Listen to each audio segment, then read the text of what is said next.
Bom dia, mais uma manhã com Deus, priorizando a palavra de Deus. E nesta manhã do dia 22 de outubro, nós vamos meditar de Mateus, do capítulo 20 ao capítulo 22. E que a paz do Senhor encha o teu coração nesta manhã. Parábola dos trabalhadores na vinha. Porque o reino dos céus, preste atenção, é semelhante ao dono da casa que saiu de madrugada para assalariar trabalhadores para a sua vinha. E tendo ajustado com os trabalhadores 1 denário por dia, mandou-os para a vinha. Saindo pela 3ª hora, viu na praça alguns que estavam desocupados e disse: Ide vós também para a vinha e vos darei o que for justo. E eles foram. Tendo saído outra vez perto da hora sexta e da 9ª, procedeu da mesma forma. E saindo por volta da hora do 1 ou 10ª, encontrou outros que estavam desocupados e perguntou-lhes: Por que estiveste aqui desocupado o dia todo? Respondeu-lhe: Porque ninguém nos contratou. Então ele lhe disse: Ide também vós para a vinha. Ao cair da tarde, disse o senhor da vinha ao seu administrador: Chama os trabalhadores e paga-lhe o salário, começando pelos últimos, indo até os primeiros. Vindo a hora 1 ou 10ª, recebeu cada um deles 1 denário.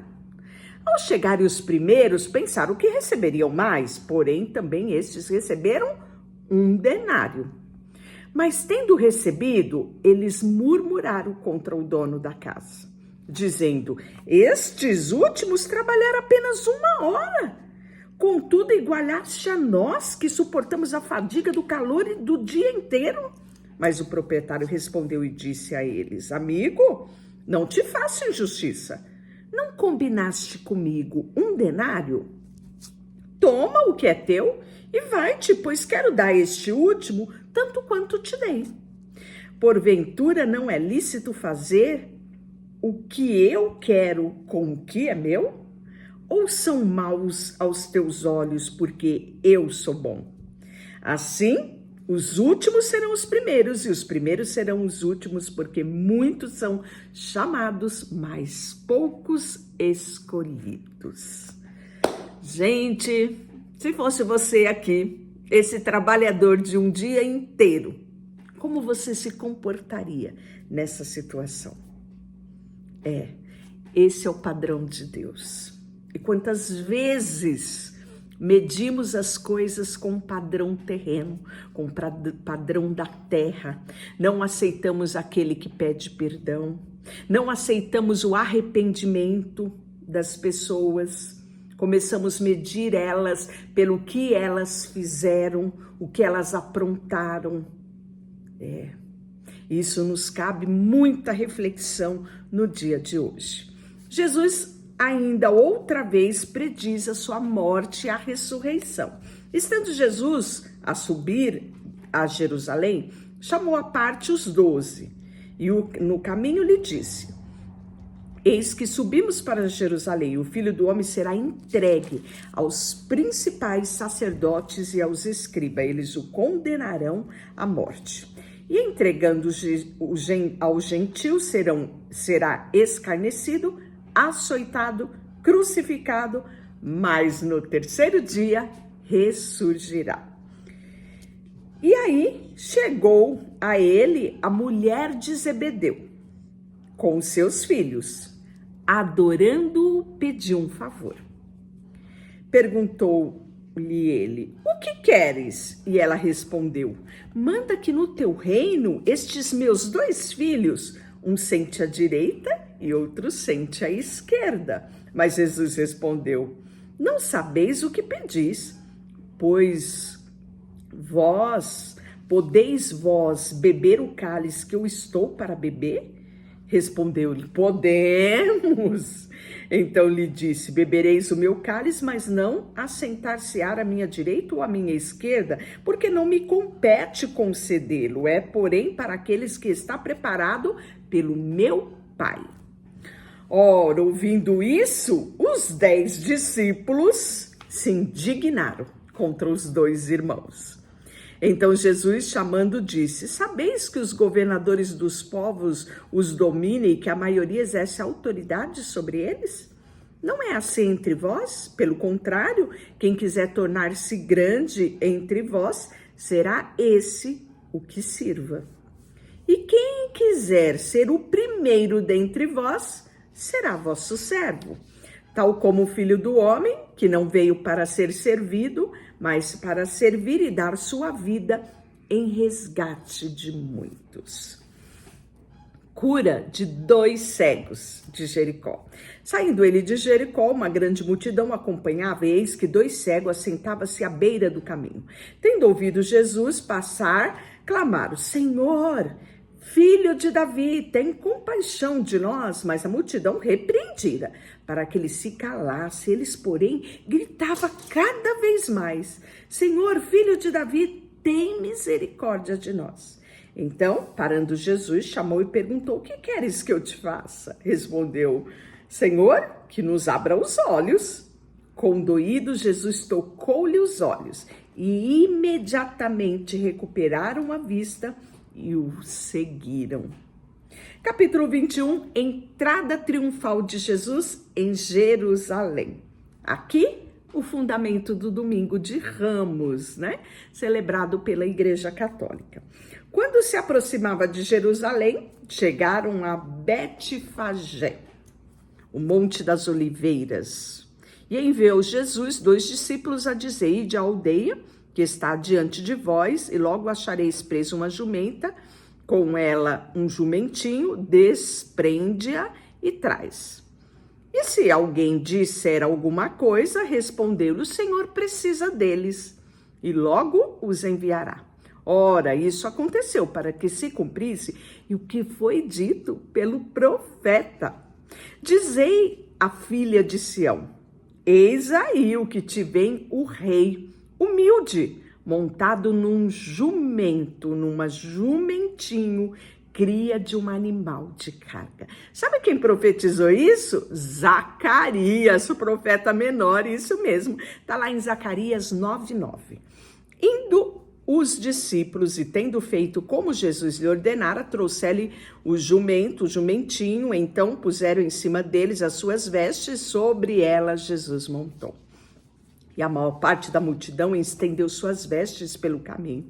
Outros cortavam ramos de árvore e espalhavam-o pela estrada. E as multidões, tanto os que precediam como os que o seguiam, clamavam: Hosana ao Filho de Davi, bendito que vem em nome do Senhor. Hosana nas maiores alturas. Este é um cântico declarado em Salmo 118, versículo 25 e 26. E, entrando ele em Jerusalém, toda a cidade se alvoroçou e perguntaram: quem é este? E a multidão clamava: este é o profeta Jesus, de Nazaré, da Galileia. E aí, vamos falar agora da purificação do templo. Tendo Jesus entrado no templo, expulsou todos os que ali vendiam e compravam. Também derribou mesas dos cambistas, cadeira dos que vendiam pombas. E disse-lhe: está escrito, a minha casa será chamada casa de oração. Vós, porém, a transformais em covil de salteadores. Isso também foi profetizado por Isaías e Jeremias, Isaías 56:7 e Jeremias 7:11. Jesus vai efetuar curas no templo, vieram a ele no templo cego, coxo, e ele os curou. Mas vendo os principais do sacerdote e escriba as maravilhas que Jesus fazia, e os meninos clamando Hosana ao Filho de Davi, indignaram-se e perguntaram: ouves os que estão dizendo? Respondeu-lhe Jesus: sim. Nunca leste? Da boca dos pequeninos e crianças de peito tiraste o perfeito louvor? Salmo 8:7 que fala isso. E deixando-os sair da cidade para Betânia, onde pernoitou. E cedo de manhã, Ao voltar para a cidade, Jesus teve fome. E vendo uma figueira à beira do caminho, aproximou-se dela, não tendo achado senão folhas. E disse-lhe: nunca mais nasça fruto de ti. E a figueira secou imediatamente. Vendo isso, os discípulos admiraram-se e exclamaram: como secou depressa a figueira? Jesus, porém, lhe respondeu: em verdade vos digo, se tiveres fé e não duvidardes, somente fareis o que foi feito à figueira, mas até mesmo se a este monte dissestes, ergue-te, lança no mar, tal coisa te sucederá. E tudo quanto pedirdes em oração, crendo, recebereis. Olha que promessa maravilhosa. A autoridade de Jesus no batismo de João. Jesus chegando ao templo, estando já ensinando acerca dele, os principais sacerdotes, anciões do povo, perguntaram: com que autoridade fizeste essas coisas? E quem te deu autoridade? Jesus respondeu: eu também vos tenho uma pergunta. Se me responderdes, também direi que autoridade são estas coisas. De onde era o batismo de João? Do céu ou dos homens? E discorriam entre si, porque se disseste do céu, ele nos dirá: então, por que não acreditaram nele? E se dissesse os homens que era do inferno, o povo considerava João um profeta, então eles estavam com um problemão na mão. Então respondeu Jesus: não sabemos. Ele, por sua vez, nem vos digo que autoridade eu faço tais coisas. E nós temos a parábola de 2 filhos. E o que vos parece? Um homem tinha 2 filhos. Chegando o primeiro, disse: filho, vai hoje trabalhar lá na vinha. Ele respondeu: sim, senhor. Porém, não foi. Dirigindo ao segundo, disse-lhe a mesma coisa, mas este respondeu: não quero. Depois se arrependeu, mas foi. Qual dos 2 fez a vontade do Pai? Disseram: o segundo. Declarou Jesus: em verdade vos digo que publicanos, meretriz, que é a mesma coisa que prostituta, vos precedem no reino de Deus. Porque João veio e vós outros no caminho da justiça e não acreditaste nele, ao passo que publicano e meretrizes creram. Vós, porém, mesmo vendo isso, não vos arrependeste, afinal, para acreditares nele. E a parábola do lavrador mau. Atentai na outra parábola. Havia um homem, dono de uma casa, que plantou uma vinha, cercou-a, construiu nela um lagar, edificou uma torre, arrendou a uns lavradores, depois se ausentou do país. Ao tempo da colheita, enviou os servos aos lavradores para receber o fruto que lhe pertencia. E os lavradores, agarrando o servo, espancaram cada um. Mataram a outro e a outro apedrejou. Enviou outros servos em maior número e trataram da mesma sorte. E por último, enviou o próprio filho, dizendo: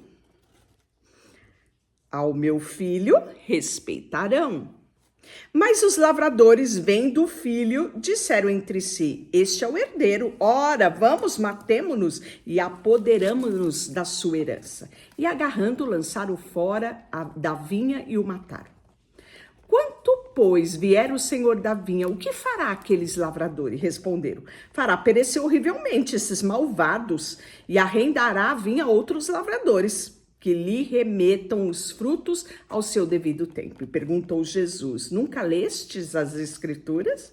A pedra que o construtor rejeitou, este veio a ser a pedra angular. Isto procede do Senhor e é maravilhoso aos nossos olhos. Portanto, vos digo que no reino dos céus vos será tirado e será entregue ao povo que lhe produza o respectivo fruto. Todo o que cair sobre esta pedra ficará em pedaços, e aquele sobre quem ele cair ficará reduzido ao pó. Os principais sacerdotes e fariseus, ouvindo esta parábola, entenderam que era a respeito deles que Jesus falava. E conquanto buscaram prendê-lo, mas temeram a multidão, porque eles consideravam o profeta. Parábola nós vamos ter agora das bodas. De novo, entrou Jesus para falar em parábola, dizendo: reino do céu é semelhante a um rei que celebrou as bodas do seu filho. Então você percebeu que na parábola aqui dos lavradores mau, ele vai falar até do filho do Senhor da terra, que mataram. Ele está falando de quem? Dos profetas que vieram antes, né? Profetas maiores, profetas menores, juízes que profetizaram, né? E todos eles foram mortos, ninguém acreditou neles. Por fim, mandou o seu filho, Jesus. Então ele está falando. E agora, quando ele vai falar da parábola das bodas, ele também vai falar que o reino do céu é semelhante a um rei que celebrou as bodas do seu filho. Então está falando novamente, né? Por parábola a respeito de Jesus. Então enviou os seus servos a chamar os convidados para bodas, mas estes não quiseram vir. Enviou ainda outros servos com a ordem: dizei aos convidados para que se preparem para o banquete. Os meus bois cevados já foram abatidos e tudo está pronto para virem a bodas. Eles, porém, não se importaram e foram um a um para o campo, cada um para o seu negócio. Outros, agarrando os servos, maltrataram, mataram. O rei ficou irado.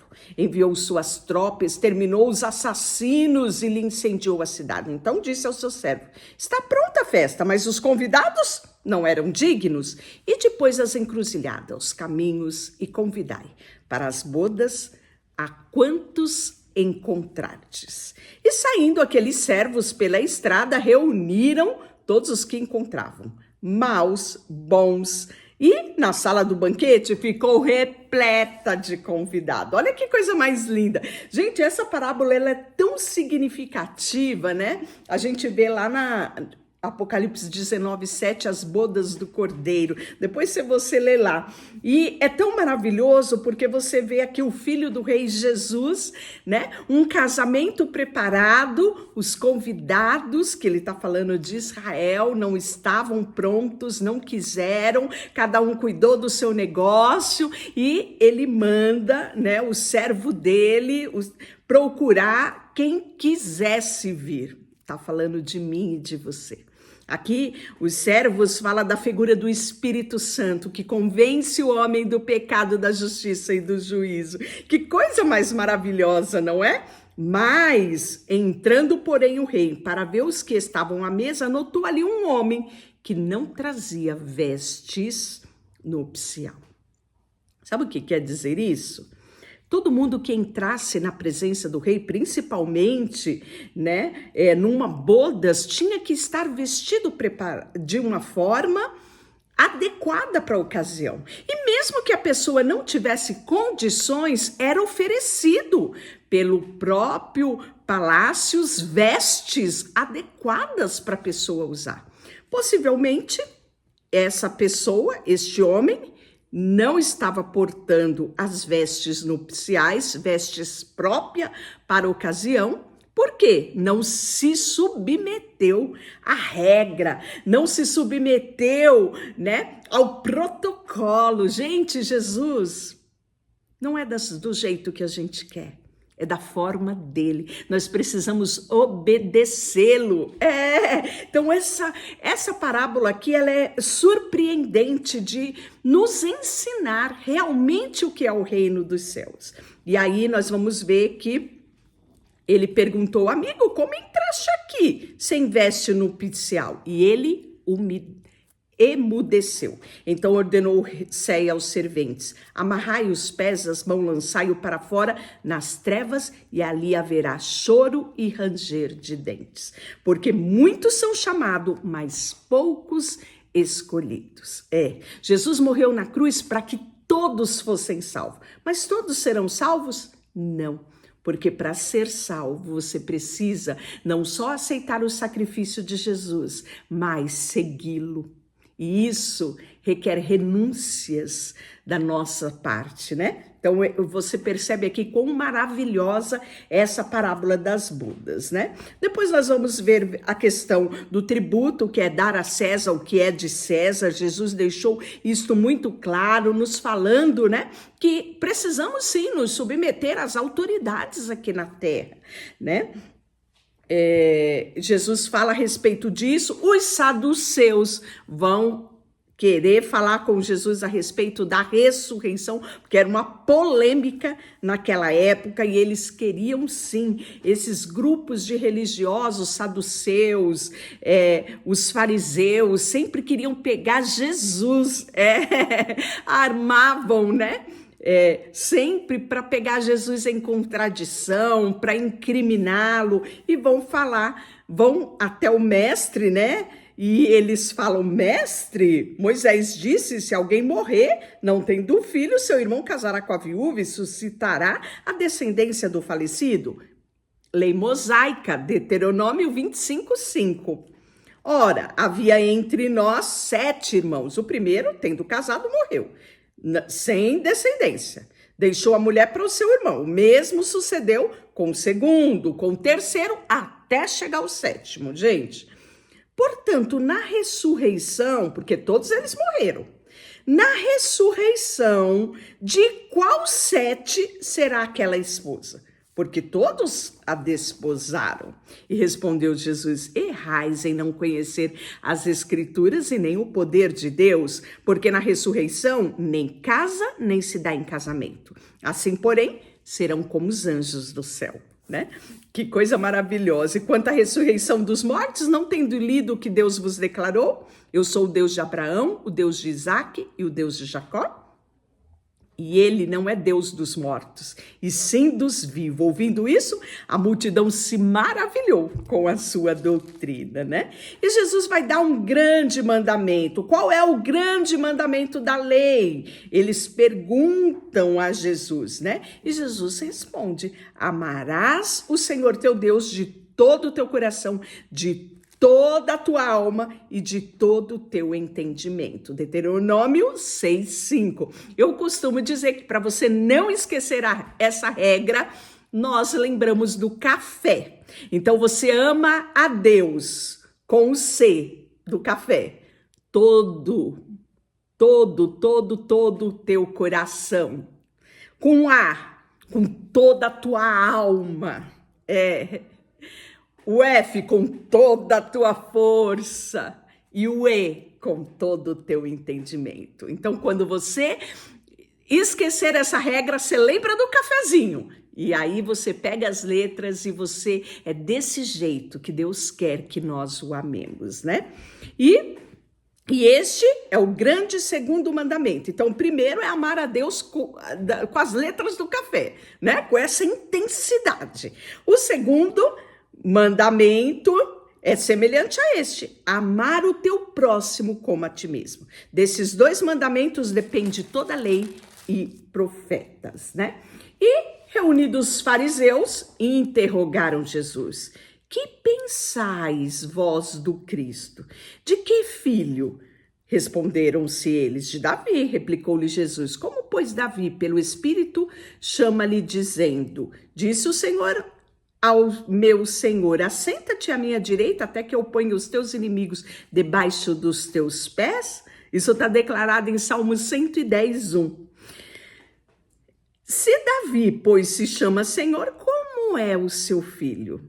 E ninguém lhe podia responder palavras, nem ousou alguém, a partir daquele dia, fazer-lhe pergunta. E amanhã nós continuaremos conhecendo um pouco mais do ministério de Jesus. Deixa eu orar por você. Senhor, nesta manhã colocamos diante de Ti o nosso coração, a nossa vida, tudo que temos e tudo que somos, e quão extraordinário é aprendermos de Ti, Senhor. Obrigada por este privilégio. Eu quero abençoar a vida do meu irmão e da minha irmã que está comigo nesta leitura, Senhor.